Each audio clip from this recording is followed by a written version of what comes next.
Hello everyone, welcome to the first mock draft of 2025. Happy New Year. We've got one season left of the NFL season. College football playoffs are happening. We're just a couple short months away from the 2025 NFL draft. It's a good time to be a football fan. So we're going to go ahead and dive into this first round of a 2025 NFL mock draft. The order has shaken up a lot since the Giants won and a couple other things happened, so the Patriots currently hold the number one pick. I do think there is a decent chance that they end up trading down for a team that really wants to come up and get their quarterback, but I don't think the Patriots are going to want to drop beyond 2 or 3 because I think they really do want Travis Hunter. He's a great corner. He's a really good, underrated wide receiver prospect, in my opinion, as well. I think people just underrate how good of an athlete this guy is.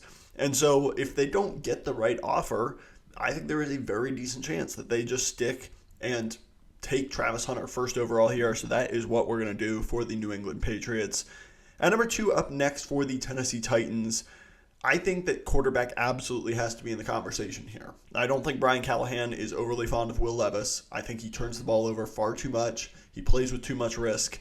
And when you evaluate some of the quarterbacks in this draft, I think some of that is a problem with Cam Ward. He puts the ball in harm's way a little bit too often. He's a gunslinger. He likes to take chances. He's overly confident, which are traits that, are good to an extent, but he does put himself in bad situations because of it. Shedeur Sanders is a little bit more, though, of kind of your stereotypical pocket passer. He's very accurate, plays with good timing. Somebody that is, I don't think, anywhere near as good as Joe Burrow, but he has some of the same strengths, and that's what Callahan is used to. And I think ultimately that will push them to take Shedeur Sanders at number 2 overall here. 2 Colorado players going off with the first 2 picks. Then at number 3 for the Cleveland Browns, they definitely reworked Deshaun Watson's contract, so he will be under contract for the next season at the very least.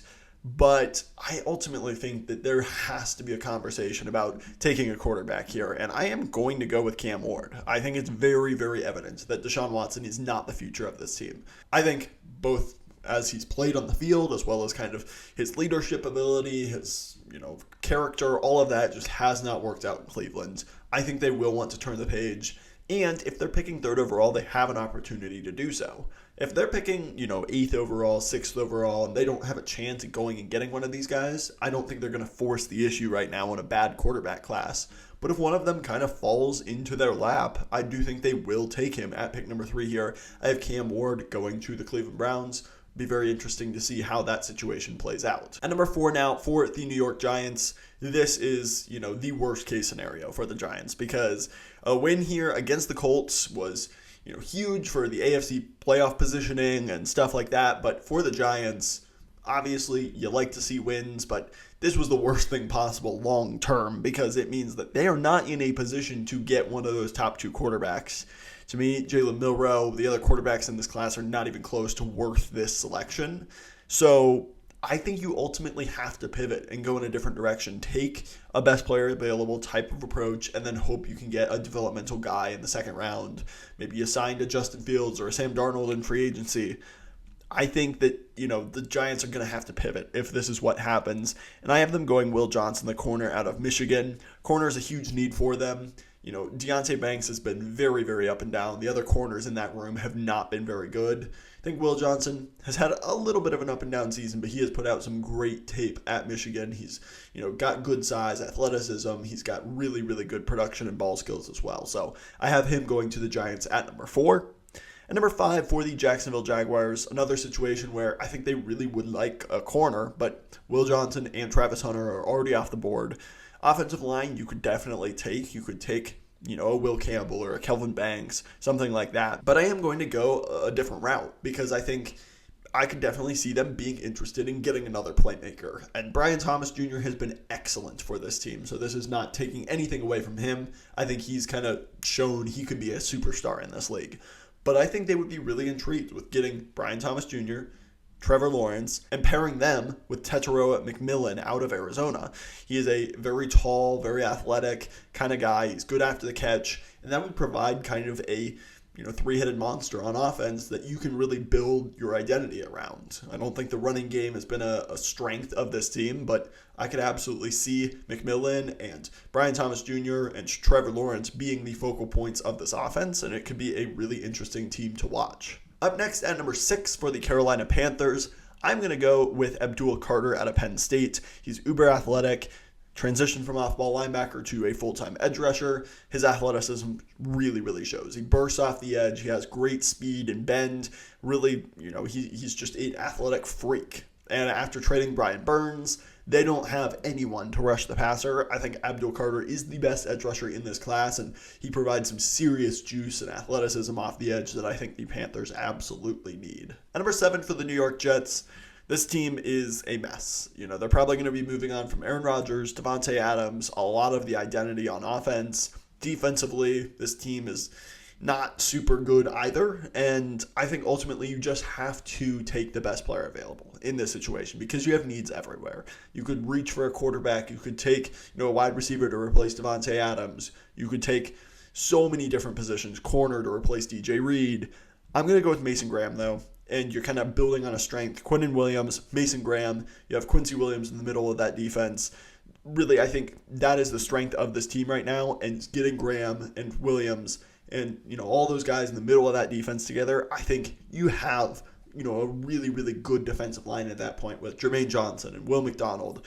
You're adding to a strength of this team that can really become the identity of this Jets team as you try to really rebuild this roster into a rebuild. So I'm going to go with Mason Graham at number 7 there. Just didn't have any offensive weapons or quarterbacks that I was really intrigued with at number 7 here. At number 8, we have the Las Vegas Raiders. The win over the Saints definitely kind of changes where they're at in this draft order, and I don't think they're going to be in a position to take a quarterback. And they've kind of been stuck in that position for a little bit of time now. It was reported that they wanted to come get Jaden Daniels. They couldn't do it. I think that there's a very good chance that they're not going to get their quarterback of choice in the first round here based on where they are currently picking. So I decided to go with a little bit of a different route and really add to the running game. And I'm going to take Ashton Jeanty here at pick number 8. And the Raiders do have bigger needs, no doubt about it. The offensive line is decent, but it could use improvement. The defense could absolutely use improvement. Quarterback is a gaping hole, but if your quarterback's not good, which is probably going to be the case for the Raiders, rely on the running game. Use your playmakers, get more guys around him that can take pressure off whoever the quarterback is. And I think Jeanty could be kind of the focal point and the identity of the offense along with Brock Bowers in 2025 and could be, a really interesting way to add to that offense, even if you're not able to get your franchise quarterback. Number 9 for the Chicago Bears, this one is easy. We're going to go Will Campbell out of LSU, whether he's playing left tackle, replacing Braxton Jones, or playing one of the guard spots. Tevin Jenkins is a free agent. The other guard spot has been terrible. Campbell, I think, can fill in and be a really good offensive lineman kind of from day one to help protect Caleb Williams. That's got to be priority number 1 for the Bears outside of getting the head coach right. It needs to be fixing the offensive line. And I think Campbell makes a ton of sense for the Bears at pick number 9. Then we're moving to number 10 for the Saints. I've mocked defensive line to them consistently. Adding a new pass rusher, I think, would be huge for this team, but they have gigantic needs all across the team. They added, Talise Fuanga last year. I'm going to add another offensive lineman in Kelvin Banks Jr. out of Texas. Ryan Ramczyk has dealt with major injuries, so maybe Banks can play on that right side. If not, he doesn't have ideal tackle size to begin with anyway, so I think you could slide him into guard. They have big needs all across the offensive line here. They definitely have not found their answer with Saldivari, or I'm not overly impressed with Cesar Ruiz as well, so I think you can add to this offensive line. Kelvin Banks Jr. would be a really nice addition to the trenches for the Saints team that desperately needs some help there. Number 11 for the San Francisco 49ers, an incredibly disappointing season, sitting at 6-10 right now. Going to add a pass rusher. You could go offensive line, done that before, add a corner, but I'm going to go with a pass rusher to add next to Nick Bosa, and I'm going to go with James Pierce Jr. out of Tennessee. Very freaky athleticism. He has great speed rush ability, the ability to win the outside corner. He's still continuing to work on his run defense, his power profile, his inside counters, but when he hits those, because he has shown that he can do it, he is a really good explosive defensive end prospect.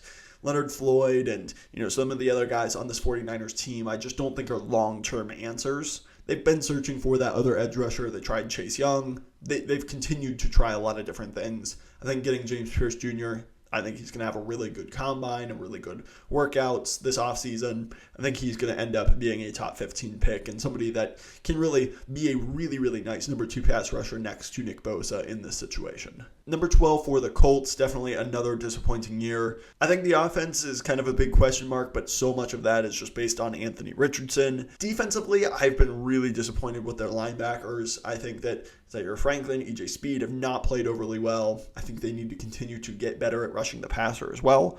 That is going to be my reasoning behind selecting Jalen Walker here. He is kind of a little bit more of an off-ball linebacker right now at Georgia, but I think some of his best reps have been blitzing or pass rushing. He's kind of a guy that you can move all around your front seven. He can be a really good pass rusher, a blitzing linebacker, somebody that can be athletic enough and has good instincts and coverage. I think he would just add a lot to that, front seven, the linebacker room, edge rush room, however you end up playing him. I think Jalen Walker is a really intriguing player and somebody that I definitely think the Colts could use in their front seven to just get a little bit more ferocious and tenacious against the run and athletic in coverage as well. So that's the pick at number 12. Moving to the Cowboys at number 13. No Ashton Genty, who has consistently been a pick for the Cowboys. And I think that that's not necessarily a bad thing because their run defense is a disaster. And Osa Digizua is a free agent this year as well. So defensive tackle is really, really raw. You have Mozzie Smith. He's been terrible. I think that Kenneth Grant would be a good pick, but I also know that Cowboys fans would crucify me if I took another Michigan defensive tackle. I would probably take Kenneth Grant, but another player that is really, really interesting that I do think is going to go in this range is Walter Nolan out of Ole Miss. He's been incredibly productive against the run, a 91.9 run defense grade, but also has a 9.9 pass rush win rate. He is a transfer from Texas A&M. He's been really, really good for Ole Miss this year. Has really turned it on down the stretch. Had some big games against good teams in South Carolina and Georgia. So I think he is going to be somebody that definitely shoots up draft boards and ends up being a top 20 pick come April. So going to take Walter Nolan at pick number 13. Then for the Cardinals at 14, going to go ahead and just take defensive tackle Kenneth Grant out of Michigan. He's the other Michigan defensive tackle, but it is definitely not a bad consolation because this dude is a nose tackle. He's super big, he's super athletic, and he's a freak. At 6'3", 339 pounds, this guy is gigantic, but he moves really well. He can rush the passer, had a great game against Ohio State, flashed his athleticism. He's definitely somebody that I think will test well. People will be really impressed by a guy this big that moves as well as he does, has some pass rushing upside. He is a very intriguing player and somebody that I think the Cardinals would be very interested to get at number 14 there. At number 15 for the Miami Dolphins, Patrick Paul has played decently at left tackle, but I still think they need to continue to add to the offensive line. Teron Armstead can't stay healthy. Austin Jackson, I've not been impressed with. The offensive line in general, I just don't think is good enough. Josh Simmons is somebody I was incredibly impressed with before he tore his ACL at Oregon for Ohio State. I think he was, going to be in contention to be the top offensive lineman drafted. I don't think this injury will slow him down too much. I still think he's going to have, a first-round grade for a lot of teams and end up being a pretty high selection. So for the Dolphins, I think it makes sense to add him to that offensive line room, see kind of where the pieces fit best, and your entire season basically comes down to can you keep Tua healthy. So I think adding another offensive lineman that can potentially assist with that makes a lot of sense for this team. At pick number 16 for the Cincinnati Bengals, I think they definitely want to add to the defense. And we'll see what happens with T. Higgins. Maybe they add another offensive playmaker, somebody like Luther Burden, but I think defense has to be the priority of this team. And you could go defensive line, linebacker, corner, safety, really all levels of this team need help. But Geno Stone has been particularly disappointing. He played a little bit better the past couple of games, but a lot of those were against backup quarterbacks, and I just do not think he has played well this season. Jordan Battle, your other safety, has been decent, but I'm going to go with Malachi Starks out of Georgia. And ultimately, I think that there's a good chance that they would want to take a defensive lineman, somebody like Michael Williams, somebody that, just went off the board before in Kenneth Grant, Walter Nolan. One of those guys I definitely think could be somebody that the Bengals are interested in. But in this situation, I think Starks is too good to pass up on. He's an athletic, rangy safety. I think he kind of can be that Jesse Bates replacement that, they lost him a few years ago.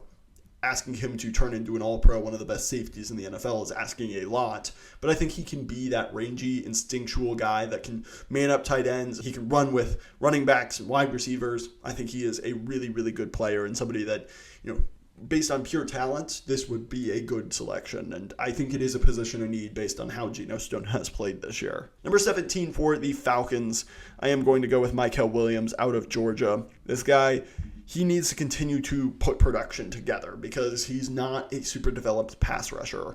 And I think, there have been examples of guys like Trayvon Walker or Myles Murphy or these guys who are super athletic but just don't have much of a pass rush plan.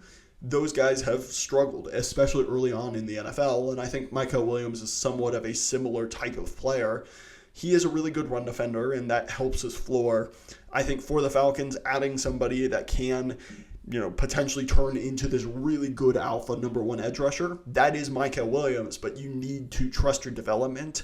And, it'd be interesting to see if they prefer him or, one of the more polished players. But Mykel Williams, his talent, his measurables are off the charts. He just needs to better learn how to really take advantage of it. And I think he can be a really, really good player. Number 18 for the Seattle Seahawks, going to go with Ariante Ursary out of Minnesota. They need to add to this offensive line. I think it's kind of been the weakness of this team. They've dealt with a ton of injuries. Abe Lucas, all these guys have just consistently been injured. Ursary is a really big, athletic type of guy. When you look at his size, 6'6", 330 pounds. He's a redshirt senior. He's seen it a lot in the Big Ten. I think it just makes sense to add to this offensive line, continue to protect Geno Smith, be able to run the ball a bit better, figure out what your best 5 offensive linemen is, but draft talent, and that's Ursary at pick number 18 here. Moving on to the Houston Texans at pick number 19 here, I think they need to add to the offensive line. CJ Stroud has not been the same player as he was his rookie season. I think you need to continue to add pass protection. You've got good wide receivers.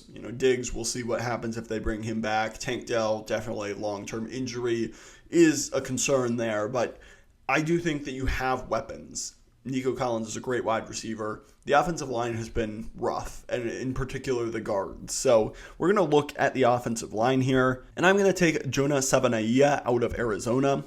He did play predominantly left tackle, right tackle. He's played both spots a lot, but I also think that he has a lot of experience at guard. You look in 2022, played all of his snaps at guard, has kind of moved around right guard, right tackle, left tackle. He's done it all, and I think they need to add some versatility to the offensive line. Savanaia is definitely a player that I could see rising up boards. He's a little bit lower in the PFF system here, but a lot of people do think he could be a first round, second round type of player, and for the Texans, they need some talent on that offensive line, so I think that pick does make sense. Then at number 20 for the Denver Broncos, I've picked Luther Burden to them many, many times. I think it makes a lot of sense, but we're going to mix it up and go a little bit different here and take Colston Loveland out of Michigan. He's a very athletic type of tight end. He's really more of that, not an inline guy, a big slot type of guy. He can block. He's not completely inept at it, but really where he's going to be is with his athleticism. If you line him up against linebackers, he's probably going to win that matchup. He's too big and physical for safeties. He just is a positional mismatch. Loveland is somebody I do expect to be a first-round pick and somebody that, I definitely think that the Broncos would be interested in. They don't have much at all at the tight end position, so Loveland makes sense to me at number 20. Then at number 21 for the Tampa Bay Buccaneers, pass rush, I think, needs to be the focal point. This offense has been really quite good. They've gotten some good contributions from, some of their ancillary playmakers, guys like Jalen McMillan, of course, with Chris Godwin and Mike Evans having injuries this year. Other guys have had to step up. Bucky Irving has been great. So we're going to go with defense, and I'm going to go with Nick Scorton out of Texas A&M. He is a little bit stiffer, but he was incredibly productive with Purdue, transferred over to Texas A&M, and in the SEC, definitely has shown some polish. He has not been super productive this year, but I think he is a really, polished, talented type of player coming out of Texas A&M and somebody that I think the Buccaneers could definitely use to help bolster that pass rush on the edge. At number 22 for the Chargers, I definitely considered somebody like Omarion Hampton out of North Carolina.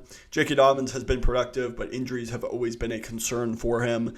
I think Hampton would really fit with what Harbaugh wants to do, but I just couldn't help myself with Tyler Warren out of Penn State. This guy is big, he's physical, he's incredibly productive. Penn State lines him up all over the formation. He'll play quarterback as a wildcat, out wide as a wide receiver, as a lead blocker, tight end, inline, everything. And he's just really productive at it. Has scored a ton of touchdowns, puts up big-time yards. He has good, reliable hands. His contested catch ability is really good, and he's a great blocker at 260 or so pounds. So Warren fits the DNA of what the Chargers are looking for. They have a need at that tight end spot anyway, so Warren to the Chargers seems like a really, really good fit at number 22. Number 23 for the Rams, I'm going to go with a corner, Benjamin Morrison, who did lose his season to an injury, but coming into the year, he was kind of seen as a top 15, top 10 pick. So getting him at 23 is, I think, pretty good value. You don't have a ton of, recent tape on him, but I think the tape that you have seen, he's still a very fluid mover. He's got good size, athleticism. He's sticky in coverage. So I like Benjamin Morrison at number 23 to the Rams. They don't have much in that corner room. And so I think adding, a true guy that can turn into a number one corner would be big for this Rams team. At number 24 for the Packers, I think this team has really consistently failed to get pressure, especially when they're only, rushing 4 guys. And, Lucas Van Ness, Devontae Wyatt, they've added a ton of pieces to this defensive line recently, but I think they still need to continue to do that. And Shedeur Sanders is somebody I am very, very intrigued at because you look at him, he is gigantic at 6'6", 290 pounds, but he's not really this tweener type, the guy that, you aren't sure if he should play edge rush or 3-tech. He's really a edge rusher. He's just super built, and, he looks crazy out there. His run defense is really, really good, and I think you hope you can develop the pass rushing traits because he was a former super high recruit. He's somebody that, you really, really think that you can get the best out of him if you can continue to develop some of his pass rush moves and allow him to use his traits effectively. So we're going to go Shedeur Sanders out of Texas A&M for the Packers. At number 25 for the Steelers, I think Luther Burden, Emeka Egbuka both would be very intriguing, but Steelers fans and the Steelers have proven that they don't generally take first round wide receivers. It's a lot like the Eagles with first round linebackers, stuff like that. I think that the Steelers feel like they can find value elsewhere. If I was them, I'd take Luther Burden here.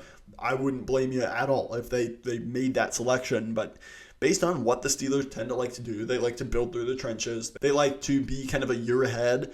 And as well as Cam Hayward has played this year, he is not getting any younger. He's had a ridiculously good year.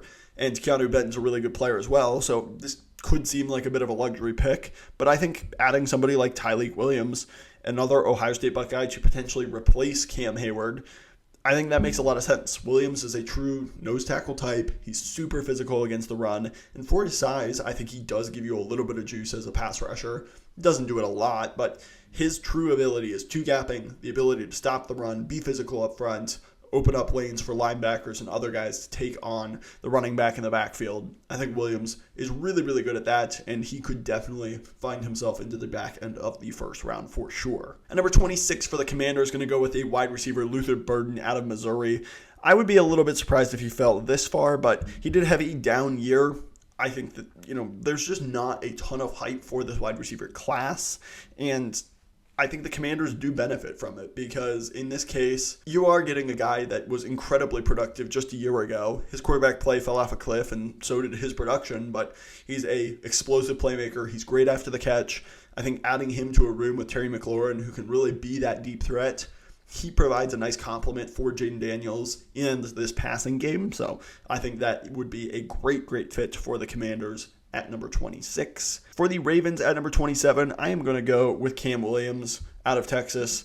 Roger Rosengarten, they drafted to be their right tackle, but I think they need help on the offensive line in general. And whether that's moving Cam Williams into guard, having Cam Williams as a long-term replacement for Ronnie Stanley because he's not getting any younger, I think you just need to add to the offensive line up front. I think it's the biggest weakness of this team, though there's not many weaknesses, and I think Williams would be a really nice developmental long-term solution at one of the tackle spots. Maybe you could play guard early on. If you were able to get the most out of him and use his traits, I think he could definitely play guard pretty effectively as well. Next up at 28 for the Eagles, I'm going to go with Wyatt Millum out of West Virginia. They always love adding to the offensive line. And Lane Johnson has been phenomenal this year, but he's also not getting any younger. And the Eagles are very much a team that plans ahead, especially in the trenches and especially on the offensive line. So Millum, I think, could be a guard, and he doesn't have, the most ridiculous tackle traits when it comes to his length, but he has been rock solid in pass protection in the running game. He's somebody I do think could be a really, really nice tackle or guard in the NFL. And I think the Eagles are the perfect situation for him to go to because they have a long track record of developing offensive linemen and being really, really good at it. So I think Millum would thrive in Philadelphia, and it would be a good pick at number 28 for them. At number 29 for the Buffalo Bills, I'm going to go with a corner. That is Shedeur Sanders out of Texas. He's had an incredibly productive year, 90.7 PFF grade, 5 interceptions. And, he's just locked down. In man coverage, he's good. Zone defense, he's fantastic. Reading the quarterback's eyes, being in the right position, knowing where to go. He played safety a lot as well. You can kind of see he's played all over. He's done it all, and he's been really effective at it. And that versatility has given him, a great ability to have feel in zone coverage, know where the offense is trying to attack them. So I'm going to go with Shedeur Sanders. Kerry Elam and some of the other guys haven't been great for this Bills team. So I think adding another corner in a conference where you've got to stop the best passers in the game, I think that makes a lot of sense for the Bills there. At number 30 for the Vikings, going to go with another corner, Siobhan Ravel out of East Carolina. Only played in 3 games this year before getting injured, had a season-ending injury. So he's got to be pretty good to be going to Eastern Carolina, having a season-ending injury, and still being in first-round consideration. And he is. At 6'3", 193 pounds, he's big, he's physical, he's very athletic, he's sticky in coverage. He's kind of all the traits that you look for in a cornerback. I think if you can continue to develop him, he'd be really, really nice. And for a Vikings team that, as long as Brian Flores is that defensive coordinator, they're going to be creative with their blitzes, rely on their guys one-on-one in coverage. So Ravel will have a lot of opportunities to prove himself, but if he is good, he can be a crucial piece for this Vikings team. At number 31 for the Lions up next, I am going to go with Landon Jackson out of Arkansas. He's a really interesting player. He's a great run defender, can continue to work on his pass rushing grade, but he's really strong. He's productive as well, 7 sacks in the last 2 seasons. He can get after the quarterback and, has just fantastic size. At 6'7", 280 pounds, he's big, physical, athletic. I think he's somebody that, the Lions would absolutely like to pair with Aiden Hutchinson. He definitely kind of fits their type of vibe that they love in that front 7 defender. And I could absolutely see him sneaking into the back end of the first round at pick number 31 there for the Lions.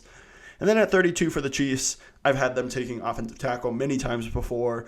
I think they could add another corner potentially, but this is a luxury pick. But I'm going to go with Emeka Egbuka out of Ohio State. He's probably best in the slot. They've got a lot of wide receiver options. You've got Xavier Worthy, Rashee Rice, lots of guys, Hollywood Brown, DeAndre Hopkins, but Ibuka's really good, and I don't think he deserves to fall out of the first round.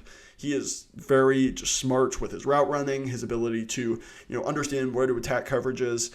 Hopkins and Hollywood Brown and some of these guys are not long-term solutions, so getting somebody like Egbuka I think could be really interesting. If you'd rather take a tackle or a defensive lineman, go for it. That makes sense as well, but I think Egbuka makes sense for this Chiefs team as well. Let me know your thoughts on this first mock draft of 2025 for the NFL draft.